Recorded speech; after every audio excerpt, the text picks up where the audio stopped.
اور کتاب میں ابراہیم کا ذکر کرو، بے شک وہ نہایت سچے تھے، پیغمبر تھے۔ جب انہوں نے اپنے باپ سے کہا کہ ابا، آپ ایسی چیزوں کو کیوں پوچھتے ہیں جو نہ سنیں اور نہ دیکھیں اور نہ آپ کے کچھ کام آ سکیں؟ ابا، مجھے ایسا علم ملا ہے جو آپ کو نہیں ملا، تو میرے ساتھ ہو جائیے، میں آپ کو سیدھی راہ پر لے چلوں گا۔ ابا، شیطان کی پوجا نہ کیجیے، بے شک شیطان اللہ کا نافرمان ہے۔ ابا، مجھے ڈر لگتا ہے کہ آپ کو اللہ کا عذاب آ پکڑے تو آپ شیطان کے ساتھی ہو جائیں۔ اس نے کہا کہ ابراہیم، کیا تو میرے معبودوں کے خلاف ہے؟ اگر تو باز نہ آئے گا تو میں تجھے سنسار کر دوں گا اور تو ہمیشہ کے لیے مجھ سے دور ہو جا۔ ابراہیم نے سلام علیکم کہا اور کہا کہ میں آپ کے لیے اپنے پروردگار سے بخشش مانگوں گا، بے شک وہ مجھ پر نہایت مہربان ہے۔ اور میں آپ لوگوں سے اور جن کو آپ اللہ کے سوا پکارا کرتے ہیں ان سے کنارہ کرتا ہوں اور اپنے پروردگار ہی کو پکاروں گا۔ امید ہے کہ میں اپنے پروردگار کو پکار کر محروم نہیں رہوں گا۔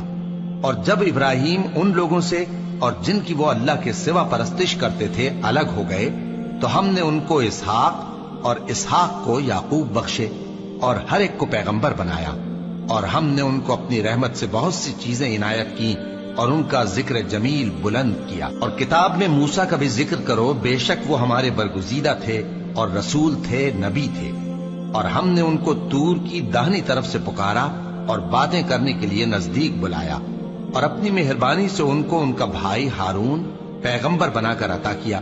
اور کتاب میں اسماعیل کا بھی ذکر کرو، وہ وعدے کے سچے اور رسول تھے، نبی تھے، اور وہ اپنے گھر والوں کو نماز اور زکوٰۃ کا حکم کرتے تھے اور اپنے پروردگار کے ہاں پسندیدہ تھے۔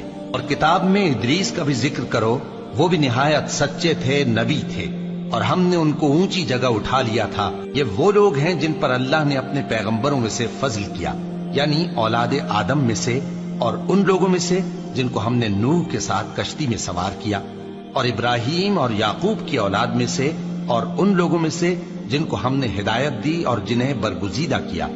جب ان کے سامنے ہماری آیتیں پڑھی جاتی تھیں تو سجدے میں گر پڑتے اور روتے رہتے تھے۔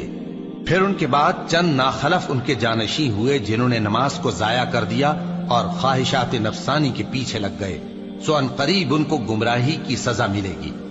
ہاں، جس نے توبہ کی اور ایمان لایا اور عمل نیک کیے تو ایسے لوگ بہشت میں داخل ہوں گے اور ان کا ذرا نقصان نہ کیا جائے گا، یعنی ہمیشہ کی بہشتوں میں، جس کا اللہ نے اپنے بندوں سے وعدہ کیا ہے کہ جو ان کی آنکھوں سے پوشیدہ ہے۔